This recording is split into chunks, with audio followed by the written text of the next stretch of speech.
Good afternoon, everybody. Welcome to our event. My name is Katie Ensweiler. I'm the marketing manager here at Von Lehman CPA and advisory firm. A few housekeeping items. If you could, please stay on mute and your camera off. That'll just enhance the experience for everybody. That does not apply to you three, John, Aaron, and Amy. You must be camera on and speaking. Sorry. If you have any questions, please feel free to drop those in the chat. We will get to those as best as we can, but in the event that we are unable to get to your question, I will be sending out the contact information for all of our panelists here today, as well as a link to the recording of our presentation. So if you guys do have any follow-up questions, you are more than welcome to reach out to them after the presentation. With that, I will go ahead and turn it over to Amy with Fraternal Law. Huge thank you to them on their continued partnership with this series. I think this is year 3? I don't know. I'm starting to lose track of it. So it's I think it's 3. Yeah, it's been a great partnership. So thank you for that. Yes, thank you, Katie. It's always a pleasure to partner with Von Lehman, and thank you all for joining us today. So we have 2 experts to discuss trends in philanthropy and common challenges. The first one is Aaron Parker, or AP. He joins us as the Vice President from Pennington Company. Aaron is a people-focused campaign consultant, and he's demonstrated success. We've worked with him quite a bit in leading and directing capital campaigns in the nonprofit and specifically the fraternal industry. John Christopher will also be joining us. He's a partner here at Fraternal Law Partners. Fraternal Law Partners, we do a lot of different things with fraternities and sororities, from foundations to house corporations to national fraternities and chapters. John helps fraternal clients navigate those legal challenges, including seeking and maintaining tax-exempt status, corporate governance matters, and grant making. So to kick it off, we're going to start with Aaron. And Aaron, so looking at 2021, looking back, what did donor generosity look like last year? And what were some of the outcomes that you've been seeing from last year that are continuing into this year? I appreciate that, Amy, and for the warm introduction. We too think Fraternal Law are the experts in the industry, and so it's a pleasure to be with you all. Amy, that's a great question, because I think when painted on the heels of the pandemic, even sometimes those people in a fundraising space ask, well, how was the pandemic on fundraising? You raised money, wasn't that extremely challenging?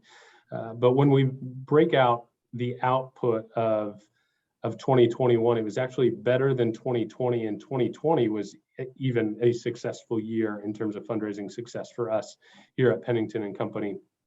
So I think I'll answer the question by talking output, but then also mention a couple reactions that we see in fundraising from donors as they ask questions about the fraternal space. And so the first is the output. I think that's what people care about. How was fundraising in 2021? We raised about $58 million in 2021 compared to about $54 million in 2020. We saw more gifts and actually about a 4% increase in major gifts. And we consider a major gift to be an affluent individual making a gift of about $10,000 over a 5-year period. So kind of that 4% increase in major gift is at that level, up to our largest gift of $1.5 million. So I would say a very successful year in 2021. I would say, and you'll probably hear me say this a couple of times, is that even through a hard economic time, through a pandemic, the need for our organizations in the fraternity space does not go away, and if so, might be more so emboldened in we need to educate and develop our students so that they can continue to become leaders. I would say to that end, one thing that we've seen change, I would say within the past 2 to 3 years, is really the responsiveness of donors when we ask the question, how relevant do you feel fraternities and sororities are to the goals of higher education today? And historically, people have said, well, for the same reason that I gleaned out of my experience. And that has shifted a little bit thanks to some negative news media, very highly touted stories, negative experiences within the fraternal space. And so more so in the past 2 years, donors have asked us, Aaron, I don't know, you tell me, which provides us a great opportunity to kind of share the outcomes and impact of the donor dollars. But that's been a shift in the mentality of a donor. They're wanting to know what students are experiencing, especially as students go virtual, as an example, through the pandemic. And speaking of the pandemic, I shared with John and Amy just in advance of this, is I'm learning firsthand through my own Greek experience advising my home chapter of Phi Kappa Psi at the University of Iowa, in that the pandemic and pulling people virtual created a gap in mentorship and guidance of older students. Living in the house, living in a chapter house, having older students to mentor and guide, kind of help teach the ropes of college and the social environment, in addition to the academic environment, was super beneficial and part of a fraternity experience. But I'm learning through the students of even my own organization that they're having to learn how to do fraternity again, because they were all online for a year and a half to 2 years. And so that's been a challenge that exists for our undergraduate students, but also illustrates the need for donor dollars, which I think you're seeing correlated with the success in fundraising, in that we need to educate these students, be those mentors and guiders in their development socially, in leadership, and academically as well. Yeah, and that's a great point. And so that kind of similar question for you, John, taking those donor dollars that Aaron is talking about and then translating it from the legal standpoint to get it from the foundation, if you will, to wherever it needs to go. Have you seen an uptick in any particular area like grant requests or scholarships as a result of those outcomes that Aaron just mentioned?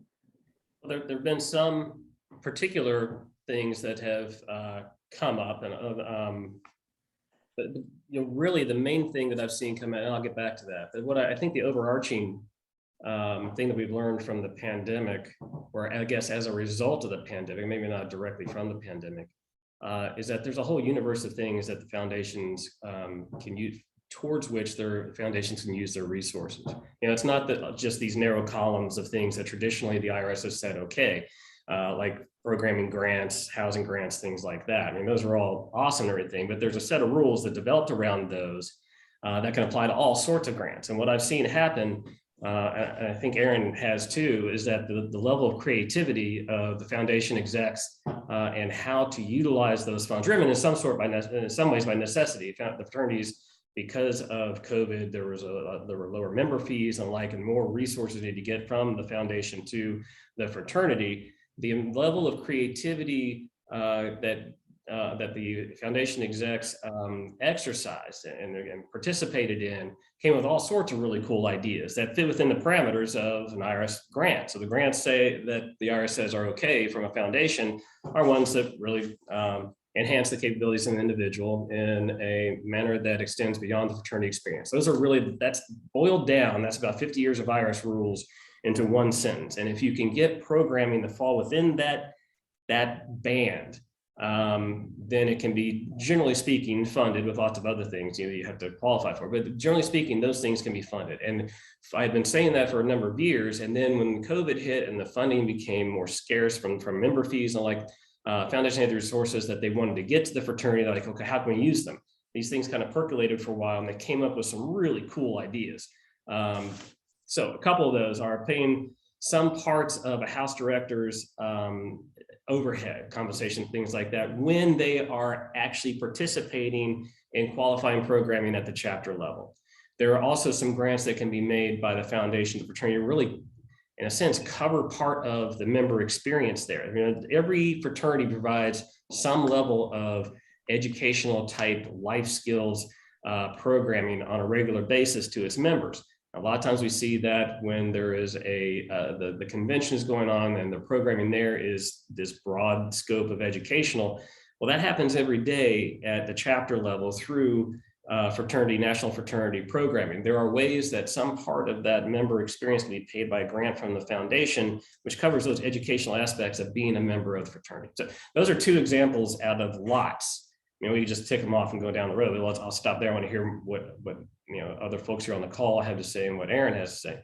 But one of the legacies, I think, of the pandemic is going to be that this door opened and the creativity was stoked and folks started realizing how much more foundation resources could be implemented for a much broader scope of things, which then gives rise to, which all benefits the members. And that's the goal of the fundraising that Aaron does.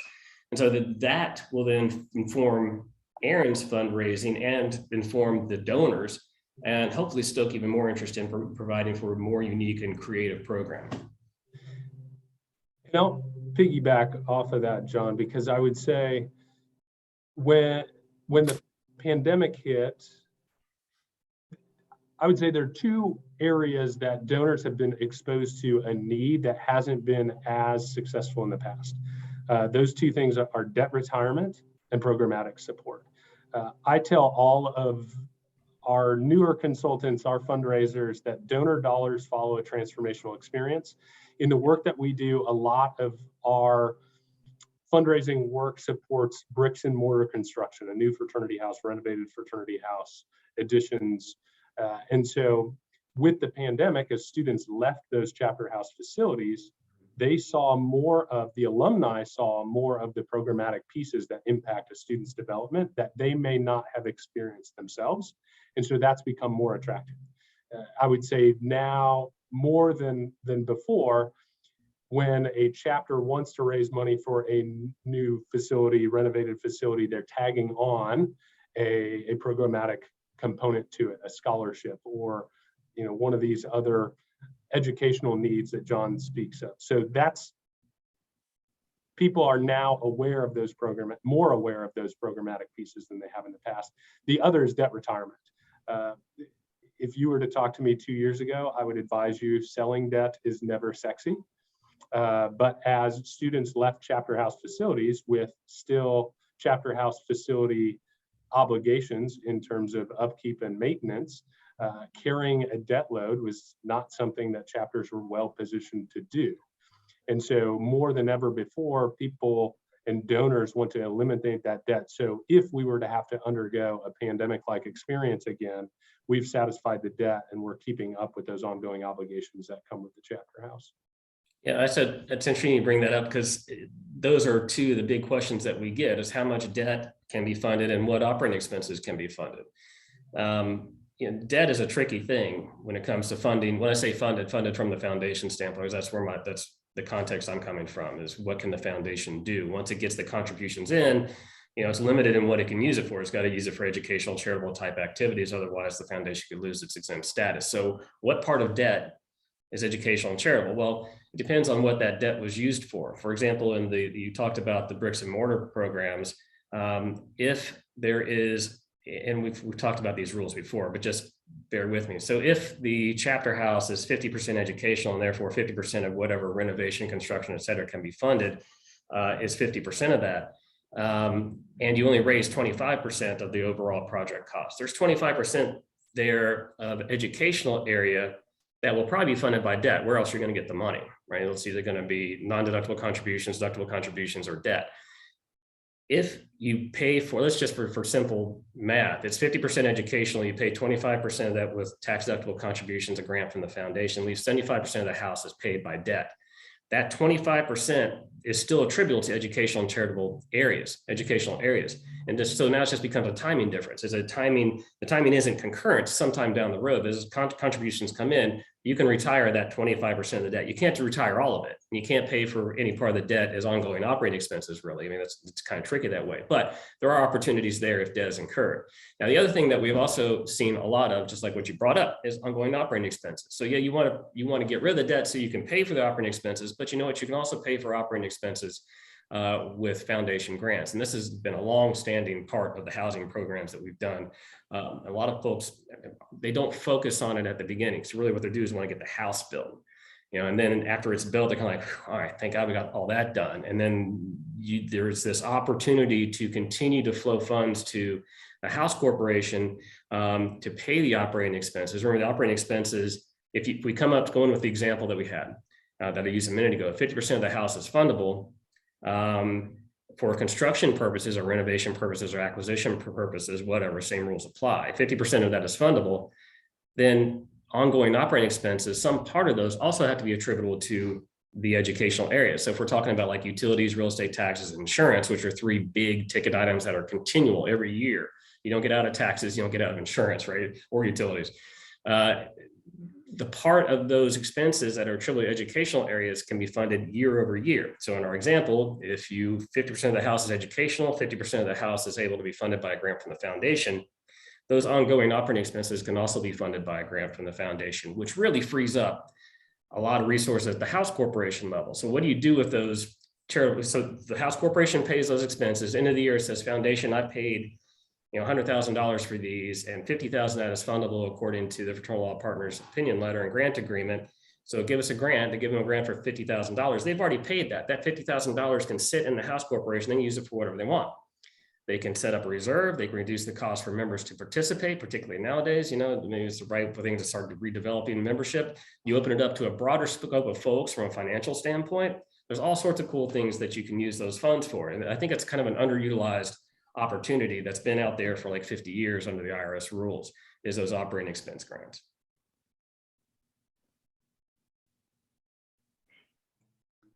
I pulled the mute button. I've got a lawnmower. They decided to mow the lawn right outside the window.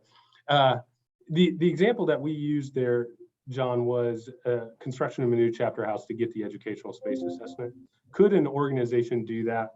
Say my fraternity hasn't run a capital campaign renovation project since '95. Could they do something similar? Oh, I mean, just for operating expenses? Yes. Oh yeah, sure. It doesn't have to be tied on to a grant for renovation or construction or acquisition, not at all. I mean, from the IRS standpoint, it doesn't matter. That part doesn't matter. What matters is, what purpose are these resources being put? To what purpose are these furthering? And it doesn't matter. You don't have to rebuild the chapter house. Chapter house could have the same footprint for the last 50 years. If there's a library, if there's some study areas, that sort of thing. And over the last however many years you've expended resources on supporting those areas that are educational in nature, not only can you make a grant for those areas going forward, but if you have substantiation that if the house corporation, be more specific here, if the house corporation has substantiation that it has expended funds on that expense, and they have substantiation that the house had the same footprint as it does now back then, so long as you have that proof that the funds were expended towards those charitable and educational purposes, and if the house corporation can provide that to the foundation, then you can go back any number of years to kind of recapture what you've lost as educational expenses. Again, it's just a timing difference. Those areas are used for educational activities. And so long as those are used for educational activities, it doesn't matter when the money comes. It served that educational purpose at that time. If you don't get the money till later on down in the future, till further down the line, you can go back and recapture that part that the house corporation expended towards those educational purposes. So that was a good thing to bring up. That's an important point to make, that it's not now going forward. You can go back so long, again, as you have enough substantiation to support it to the IRS. And I think of substantiation, think about it this way. Most of us have been employees where you have mileage or you have hotel costs or travel costs or whatever, and you have to fill out the expense reimbursement form. You fill it out and you have the receipts, and you can prove what you expended and what you spent it on and what the purpose is, the business purpose being fulfilled by that. Analogize over to the house corporation. Now, house corporation can prove that it spent it on real estate taxes, insurance, utilities, whatever. Those are just three big examples. Maybe you get the roof replaced, something that serves the entire house. That percentage of that can be funded no matter what point in time. Plus, anything that you spend specific to an educational area, of course, it can be funded too. That's a good point, Aaron. I think we've been hearing a lot of that lately too, is how far back can we go? Oh, wait, so that was an educational thing that we've been doing all along. We didn't even realize it. Well, then that means we should be able to fund it, right? Yeah, absolutely, you can fund it. So how far back we can go? Well, how far back do you have paperwork supporting it that's enough for the foundation directors to review and fulfill their duty of care before making this grant? That's the analysis that I would go through. I'm like a sponge. I learn every time I talk with Amy and John. So consider myself blessed, just as you all. John, is the first step of that then getting an opinion letter from Fraternal Law on the educational space? Well, maybe. I think the first step really is an economic step. And the economic step is do we have substantiation of the expense? If the answer is yes, okay, well, then how much was the expense? There's got to be, it's got to be the cost of, so there's a lot of legal work that goes into doing this. I mean, it's just the way it is. It takes a lot of hours to analyze this and make sure that we build a file that is substantial enough that we feel comfortable that we can support our opinion letter in case the IRS comes in and reviews the foundation. So we got to, that's part of what we can do. Otherwise, we wouldn't be fulfilling our ethical duty to the client. We wouldn't be protecting ourselves as lawyers to make sure that we're making a good legal determination. So there's cost to that. So if there's enough, it's not that much of a cost, honestly. But if there's enough outflow going to fund educational areas, then the economic answer is probably going to be, yeah, we should do that. So the first two things. First thing is, do we have substantiation to prove that we spent it? Second of all, is it economically justified to get the lawyers involved? And if it is, then the next thing is, okay, we go through the regular assessment of the chapter house, the floor plan, educational areas, square footages, all that sort of thing. Get the letter from the university, make sure that everything falls within the IRS guidance so that we can tell the foundation that you are safe making this grant. You're not going to lose your exempt status, your charity status by making this grant. And then we would go through the process of drafting the grant agreement and preparing the opinion letter. So the first one is it really worth it? Can we support it? Is it worth it? And if so, then it goes on to doing the opinion letter and grant agreement. And that was a great question about process. So Aaron, I'm going to kick it back to you. And from a fundraising standpoint, when you have these types of projects come up, what are you looking for? Is it who's signing these contracts? Is it the foundation? Is it house corporations? What is your assessment and how do you approach these types of projects from your perspective? It's a great question. And I'll answer two questions in that. One is a lot of times groups come to us with a need. I'll say that, we need a new roof. Okay, you need a new roof.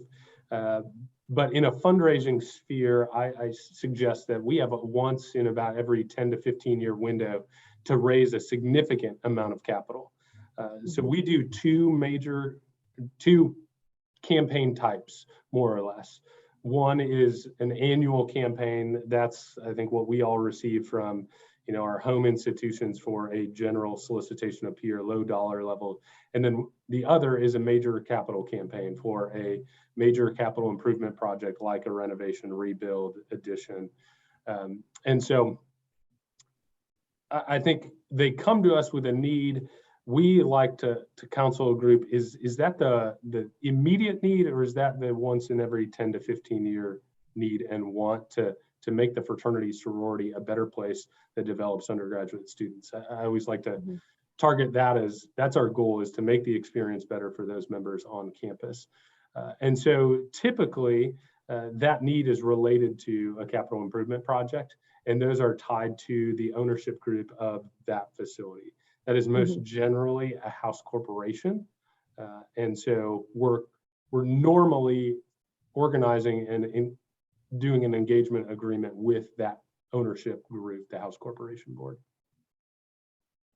Yeah, so let me bring up, this is a question that I get asked all the time. It's like, which entity gets to pay for the fundraising expenses, for the fundraising consultant, for Pennington, for Aaron's work? It depends from a legal standpoint, from whether you can use foundation resources to pay that. It depends upon what work is being done and for whom. Normally what I see is Pennington is engaged by the house corporation because it views the campaign as a whole. It doesn't look at it from, here's this column of that we're going to do for the foundation, here's what we're going to do for the house corporation. From a housing project standpoint, it's a project, and Pennington is going to try to raise funds as hard as they can using their best efforts for both organizations.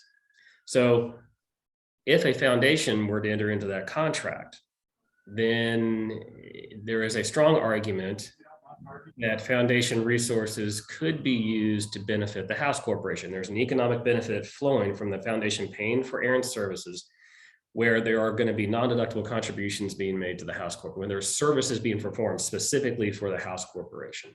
So normally what we suggest is, from that standpoint, in that context, is that the house corporation engage Pennington. Now, once the house corporation engages Pennington, we now know also that because there's work being done for both organizations, some part of what Aaron is doing is foundation related. So at the end of the day, there will be a portion of those ties out to the same portion that the house is educational. There's a portion of those of the consulting fees paid to Aaron's group to Pennington that the foundation should be on the hook for, should pay for, because they're getting that benefit. So there is from a practical standpoint, that cost is added to the overall budget against which we apply the educational percentage that we derive from the house. So that portion is treated as serving the educational parts of the house and therefore can be funded by the foundation. That's how we prefer to see it, again, because what we don't want to see is the foundation resources being used to serve some private benefit, not a charitable activity, not a charitable pool of folks. Because you can remember, if a foundation expends more than an insubstantial amount of its resources towards non-charitable, non-educational activities, then its exempt status is at risk.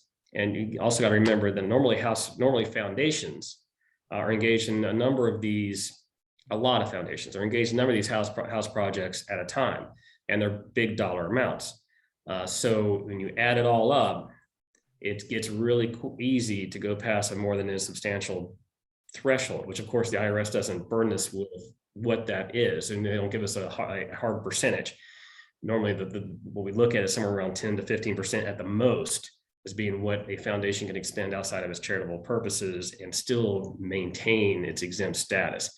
It's been as low in some rulings as low as like 3.9%, so 4%, which is a really small amount, and as high as like 30%. So somewhere in there. Of course, the lower the better, because again, there's a lot of discretion on the IRS agents when they're reviewing this to decide, at least at the outset, whether too much is being expended on the fraternal side of things. And also another thing to remember is that the IRS has always had this thing for fraternities and sororities. They view them with a lot of suspicion, and maybe rightly so, because Jerry, please come to the second floor. Jerry, please come to the second floor. Okay, so Jerry needs to go to the second floor. The IRS has viewed fraternity foundation relationships with suspicion. There is some level of, it's probably warranted going back 20 or 30 years that there was some level of foundation support of fraternity activities without paying a whole lot of attention, not doing the due diligence. But that is carried over into modern times and now, where the IRS has suspicion with the IRS. So you got to be very careful with how you do it. Not only could it potentially adversely impact a particular foundation making the grants, but that the IRS saw some pervasive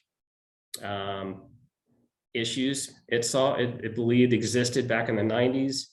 The whole potential for fraternity foundation grants was almost lost back in the mid 90s, heading into the very early 2000s because of that perceived abuse.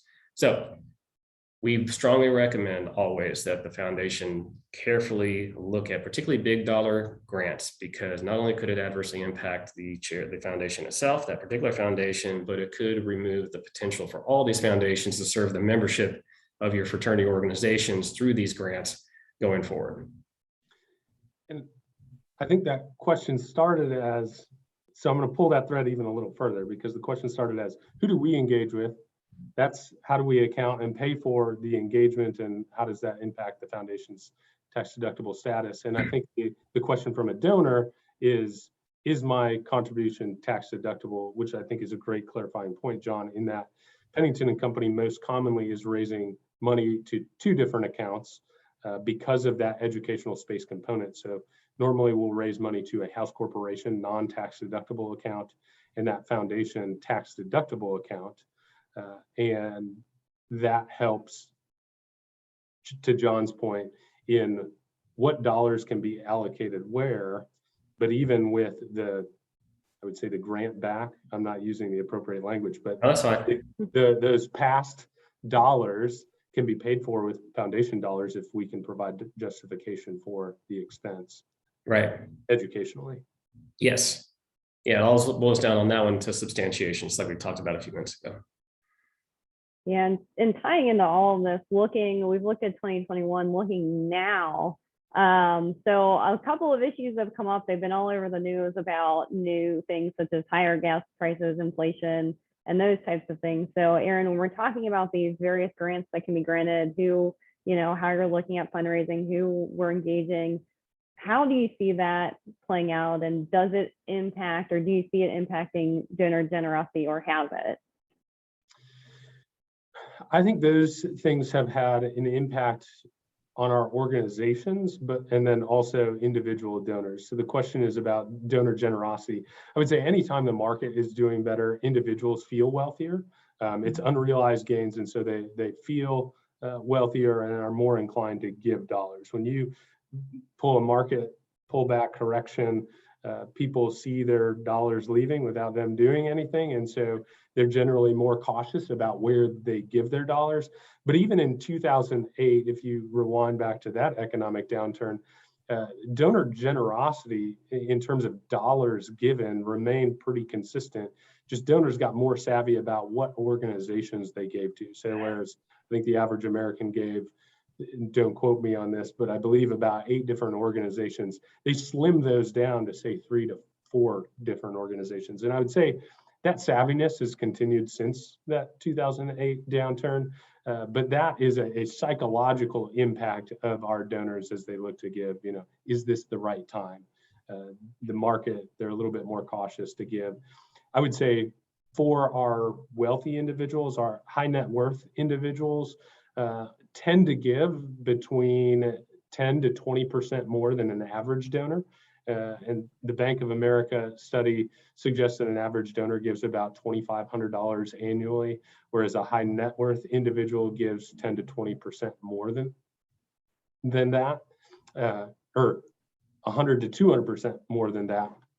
And so when it comes to those high net worth individuals, I think when a market takes a correction, they may evaluate gift vehicle when it comes time to give. In the past couple of years, a gift of appreciated securities has been very popular because they can claim that total value while impacting the organization for that total value without having to pay the realized tax gains on that appreciated security. So that has historically been a nice gift vehicle. I can't say within the past 2 weeks that's been a really attractive option because people want to make back that downturn. So the psychological impact on donors is there. I would say the better we can articulate need and impact of those donor dollars. I go back to what happened in 2008. Those donors are still generous. They just want to give to things that have the most impact to organizations that illustrate need. We coach all of our groups on asking and illustrating that need through a hard economic downturn rather than not ask, because that's when organizations can start to creep in. If we don't ask for money, somebody else will. So we try and coach our clients through asking even in those hard times. And then I think that's on a donor themselves. Organizationally, I would say what's happened pandemic and even continues now is cost of materials and labor. And so where through the pandemic, people held on a capital improvement project saying it's not the right time to be asking for dollars, I think you're seeing a lot of groups hit the go button and green light a project because they're worried about inflationary costs. It was a need in 2019, 2020. Now we've put that off for 2 years and now it's however much more expensive and so what happens if we wait? That's a question we're asking groups as they're ready to go. You've got everything else green lighted. Our fundraising success is there. What happens if we do not pursue this capital improvement project, embark on this scholarship fund to impact our students? That student need doesn't go away. Yeah, Aaron, we've talked about this before, and I like the way you said it. I got the questions of what if you don't do the project? And I think you and I agree that very rarely does a project just simply not happen. They will be deferred. They'll be deferred potentially for years, but once the foundation starts collecting contributions for a project, it's likely that somewhere down the road it's going to happen. Again, it may not be immediate now because now a 2x4 costs $8 or whatever it was, and it was $3 before the pandemic hit.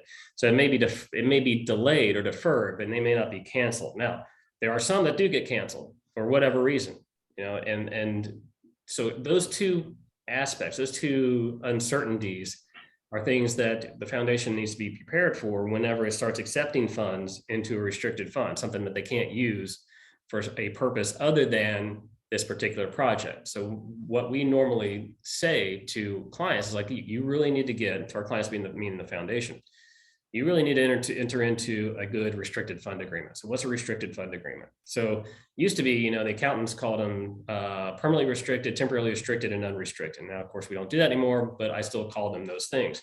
So at least they're not accounting that way anymore. I mean, now I still call them that because it really suits it well. There is under the legal parlance, they're either endowments or they're not. Endowments are funds that you never fully expend, right? That need to retain their purchasing power in perpetuity. That's an endowment. That would be a permanently restricted fund under IRS rules. And those are usually your scholarships and things like that. Housing projects usually temporarily restricted. And I'm not really sure what the accounting folks call them now. I think they just call them restricted or whatever, but they're non-endowments. Nonetheless, you need to establish the guidelines in advance with the donors before you start accepting. The foundations need to establish guidelines and expectations with the donors before accepting contributions and holding them in order to give them to a house corporation. You need to have these rules in place no matter what. But if the construction project is going to be deferred, delayed, or maybe not happen, having those in place is very important. What I've encountered in the past are restricted funds that are established without much in the way of written documentation. But there's some set minimum. Once we hit $50,000, then we can use these funds to do whatever it is we're going to do. And you are stuck at $40,000 and you've been stuck there for 10 years. And what do you do? Well, if the restricted fund agreement said, after so many years, if we don't hit this point, then guess what? The foundation gets to use it for either whatever it wants, goes to its unrestricted, or is implemented some other restricted fund that is similar in character to what the donor initially set up. If you don't have a restricted fund agreement in place, whether it's a housing project or some other project or other purpose, then the foundations can sit there and hold these funds for a long period of time and not be able to implement them into charitable commerce.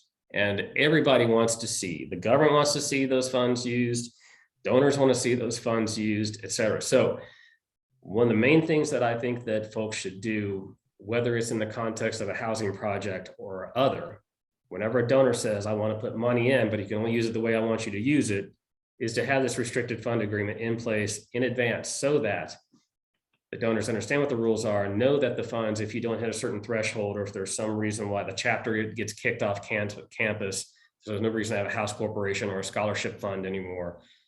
The foundation doesn't just sit there holding these funds forever and not be able to use them.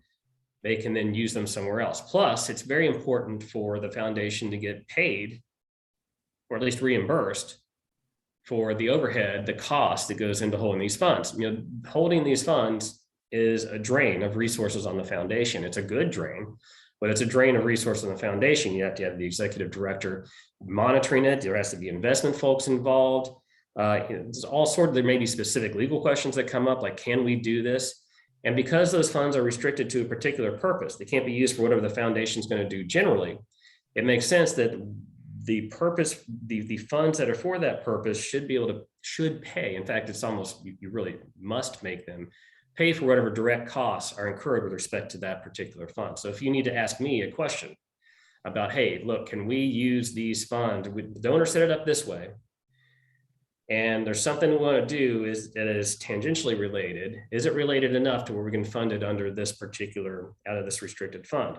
That is a question that is specifically tailored to that fund. You shouldn't use unrestricted resources to pay for that because it's only for this fund. So these funds, the lesson here, I guess, is from, you know, the lawyer using 500 words instead of 50, is that having a restricted fund agreement will allow you to be able to repurpose funds if necessary down the road. If you're not going to be able to use them the way the donor wanted you to use them, you can use them for something related. The other thing is to make sure that the foundation is set in stone. It is clear at the outset that the foundations will use those restricted fund resources, to pay itself for its staff and overhead, heating, electric, all that stuff, costs of just holding that fund and managing it, and whatever directly comes out of that, whatever costs are directly related to helping ensure that those funds get used properly. So restricted fund agreements are very important in that respect.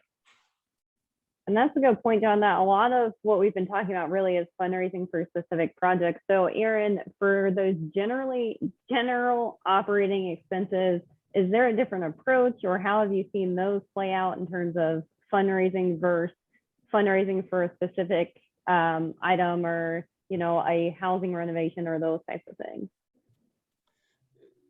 So I think your last commentary in that question is important. I think typically on a local level, when we work with a chapter house for a chapter improvement project, that is more restricted giving because there is a project and a purpose. We can't go raise money for a new chapter house facility and reallocate that towards scholarship. Chapter house facility doesn't happen, and now we've got upset donors that we did not abide by their donor intent. So I would break this off into two pieces. One is local chapter house projects or local chapter projects. Like I say, more and more of those organizations, we're seeing some come back. 25 in our 25 years worth of experience, the major portfolio of our business has been chapter house improvement projects. For groups that are now in their second cycle of major capital campaign, we're seeing the programmatic piece.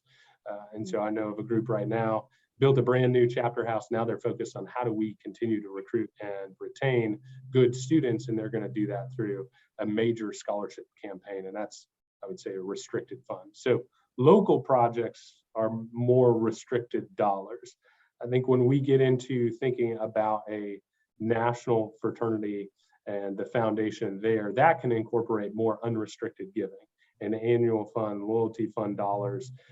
And in those individual cases, we are helping to guide and counsel those organizations on what is your case for support and what does it include? What priorities are part of that case for support? And digging a little deeper, what amongst those priorities are then restricted funds?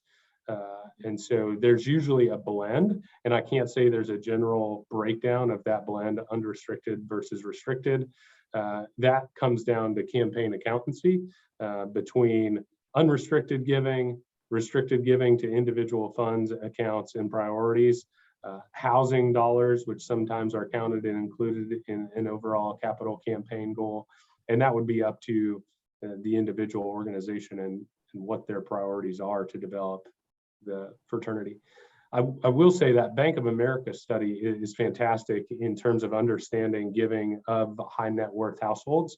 And I'm strategic in saying high net worth households because more and more families are making philanthropic decisions jointly. And so that goes into how we communicate with donors. We're generally mailing hard copy newsletters and solicitations because we know it gets to the household and makes an impact on both spouse and alumnus, because we want to have the attention of both parties making that philanthropic decision.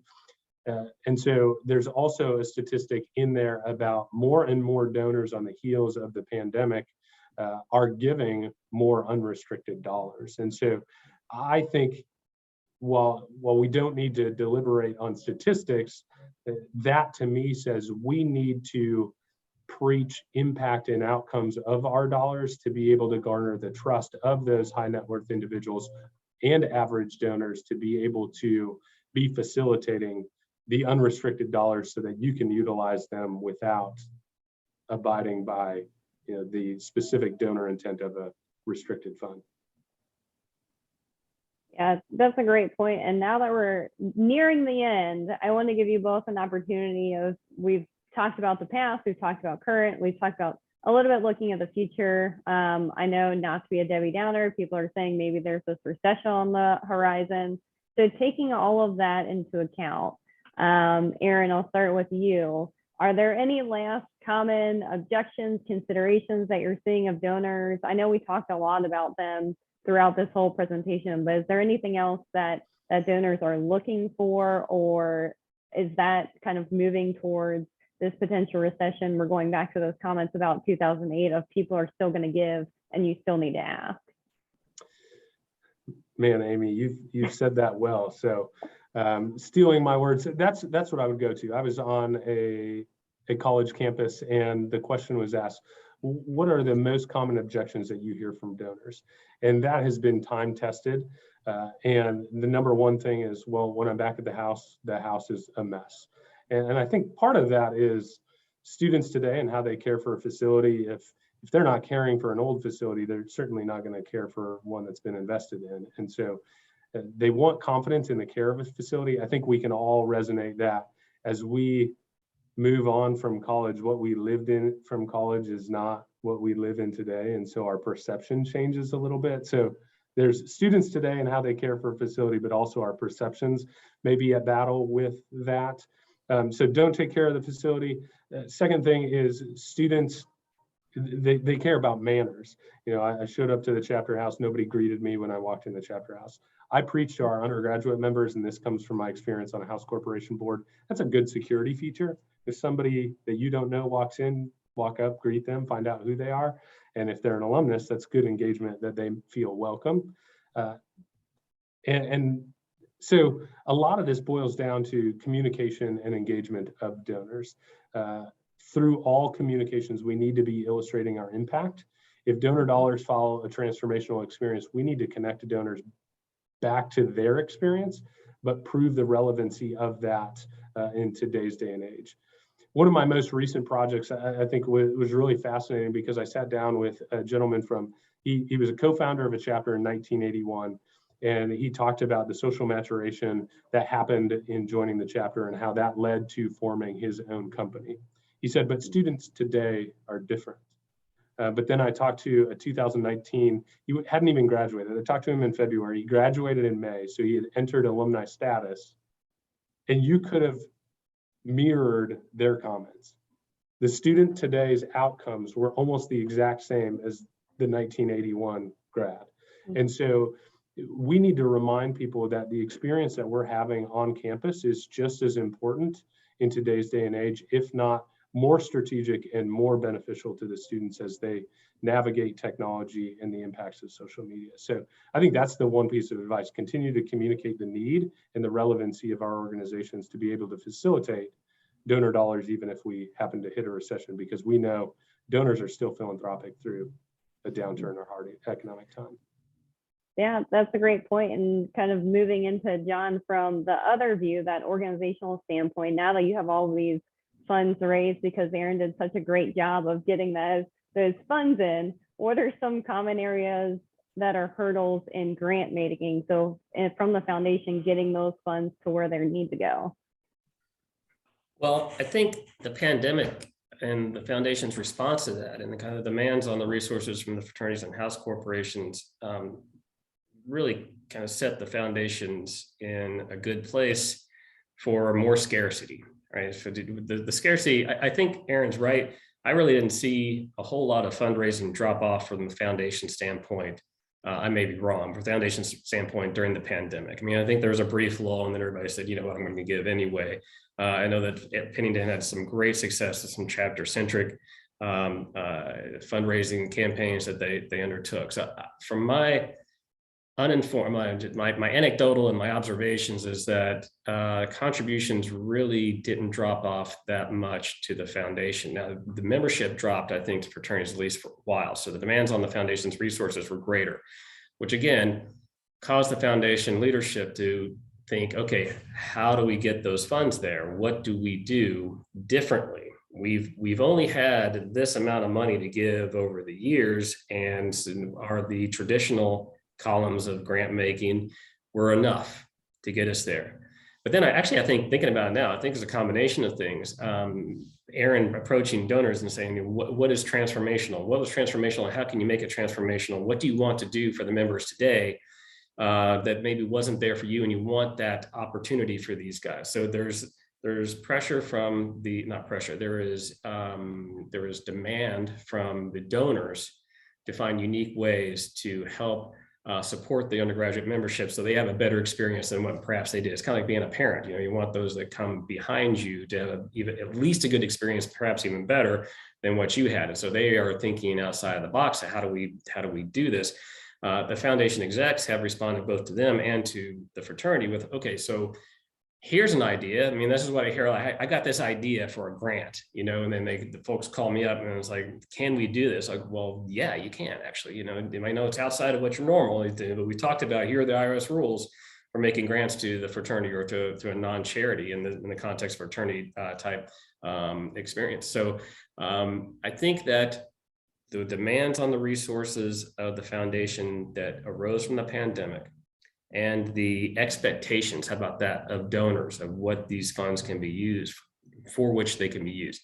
I don't know how the proper grammar for that, to where they can put the money, has allowed the foundation leadership, the execs, and the board of directors to come up with these unique approaches that really do provide transformational experience. Use Aaron's words, a transformational experience. These undergraduate members, it's far different than anything that I had. I mean, granted, I was a long time ago when I had my fraternity experience.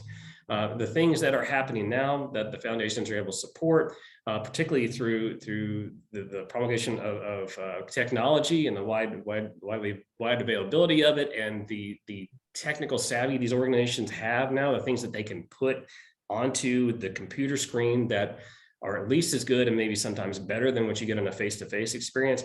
All of these things have made, I think, the execs and the leadership go, you know what, there's all sorts of things we can do. And, you know, the IRS has given us this amount of rules, and we think we can fit it within those rules. And so there are branches off. One of the funnest things that I have, that's word, most fun that I have is when I'm talking to an executive director who has called me and said, you know what, I've got this idea. And I was like, you know what, you can do that. He's like, you know, so what if we were to do this then? It's like, well, yeah, that's probably within the realm. Yeah, we'd look at it, but I think you can do that too. Okay, so if I go to the donor and say that I can do this, and then say, you know, maybe he can fund this additional nuance to that. Those are some of the greatest interchanges I have in my professional life, is being able to talk through things with somebody and they're excited about it and I get excited about it. And they know that these things, they're going to satisfy the donor needs, and they're going to provide this additional extra thing to these kids, these young adults in college, these members, undergrads, that may actually enhance their lives so much that they choose a particular path that provides them opportunities throughout the rest of your life. So I think the pandemic set us in a point where the creativity is flowing to respond to demands and to donors. And if a recession hopefully doesn't hit, if it does, I think that this experience over the last 3 years has put in place a structure and a system and a means of thinking and analyzing an issue that will suit the foundations well if a recession were to hit. And I'm looking forward to it, because when there is struggle, when there's challenge, that's when folks really put their minds to things. All sorts of cool stuff comes out.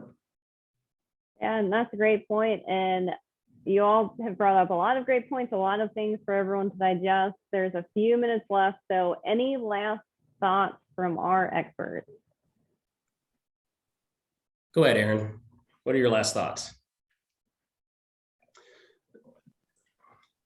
I'm just marinating on John's comment about creativity in a hard, challenging time makes this more exciting. I just think we can't let an economic downturn and the fear of an economic downturn ruin or steal from the creativity that it might create. As long as you're illustrating impact to donors, donors will be philanthropic through a hard economic time. I think about, to illustrate that most poignantly, is through the pandemic, we launched some debt service fundraising, some lower dollar, $20,000, $50,000 local chapter focused campaigns to satisfy the ongoing operations of local chapters.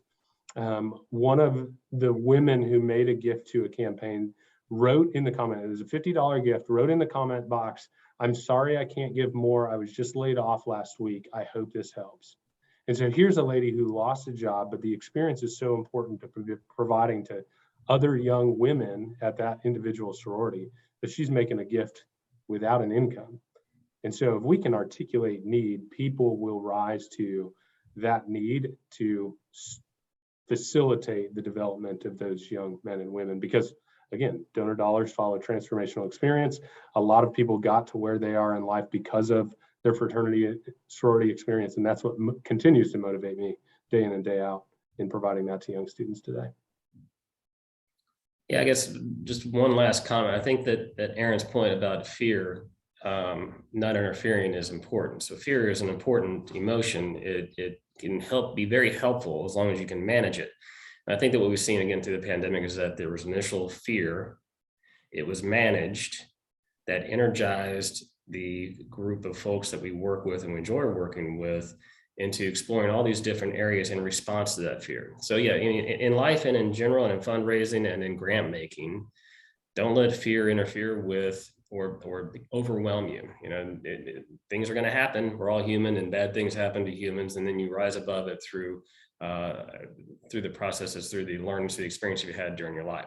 So in a fundraising context and a grant making context, a little bit of fear can be good. We've learned that. And I think that you guys are well set for any challenges you'll see in the near future or in any part in the future. All right, so it sounds like the theme is ask. If you're not sure if you should keep fundraising, ask Aaron. If you're not sure you can do something with those dollars that you have fundraised, ask John. Thank you all for being here. We appreciate it. We love questions. As John says, the more creative questions that really lets us kind of work our brains and help you all achieve all of your goals. And I'm sure Aaron feels the same way. So I'm going to kick it back over to Katie to wrap us up. Fabulous. Thank you so much, Amy, John, and Aaron, for your participation today. Lots of very good information. As I mentioned, I will be sending out the email addresses for everybody. So if you have any follow-up questions, please feel free to reach out to them. I will also be sending out the link to today's presentation. So that concludes today's event. Another huge thank you to Fraternal Law for your continued partnership. And we will be reaching out in the coming weeks with our next event and our next topic. Thank you, everybody. Enjoy the rest of your day. Thanks, Katie. Thank you all.